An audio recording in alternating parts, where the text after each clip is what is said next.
আসসালামু আলাইকুম। রমজান সপ্তম অংশ। রোজা না রাখার পরিণাম। ইচ্ছাকৃতভাবে রমজানের রোজা না রাখা বা মাঝপথে ভেঙে ফেলা একটি অত্যন্ত বড় গুনাহে কবিরা। পরকালীন শাস্তি। রাসূল সাল্লাল্লাহু আলাইহি সাল্লাম মিরাজের রাতে একদল লোককে দেখেছিলেন যাদের উল্টো করে ঝুলিয়ে রাখা হয়েছে এবং তাদের গাল চিরে রক্ত বের হচ্ছে। তিনি জিজ্ঞেস করলেন, এরা কারা? বলা হলো, এরা সেই সব লোক যারা রোজা পূর্ণ হওয়ার আগেই ইফতার করে ফেলতো, অর্থাৎ রোজা রাখতো না, ভেঙে ফেলতো। সহিহ ইবনে খুজাইমা হাদিস থেকে। কাজা ও কাফফারা। দুনিয়াবি বিধান।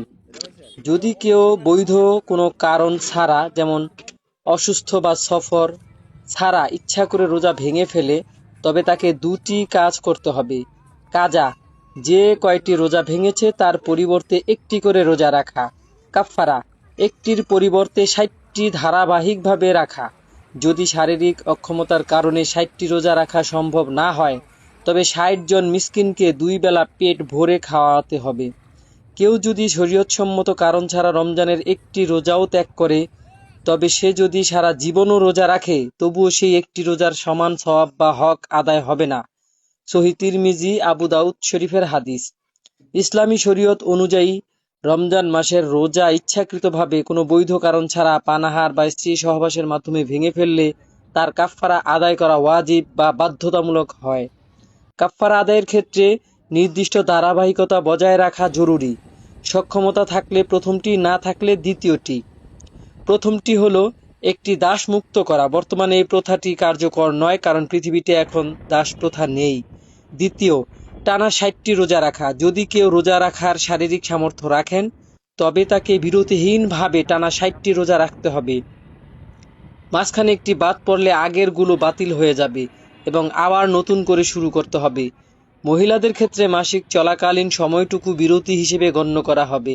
পবিত্র হওয়ার পর আবার অবশিষ্ট রোজাগুলো পূর্ণ করতে হবে। তৃতীয়ত, ৬০ জন মিসকিনকে খাওয়ানো। যদি কেউ বার্ধক্য বা স্থায়ী অসুস্থতার কারণে টানা ৬০টি রোজা রাখতে সক্ষম না হয়, তবে তিনি ৬০ জন দরিদ্র ব্যক্তিকে দুবেলা পেট ভরে খাওয়াবেন। যদি কেউ রোজা রাখতে না পেরে ৬০ জন মিসকিনকে খাওয়ানোর পথ বেছে নেন অক্ষমতার সাপেক্ষে, তবে তার দুটি পদ্ধতি। খাবার খাওয়ানো, ৬০ জন মিসকিনকে ২ বেলা তৃপ্তি সহকারে খাবার খাওয়ানো, বা খাদ্যদ্রব্য বা মূল্যদান।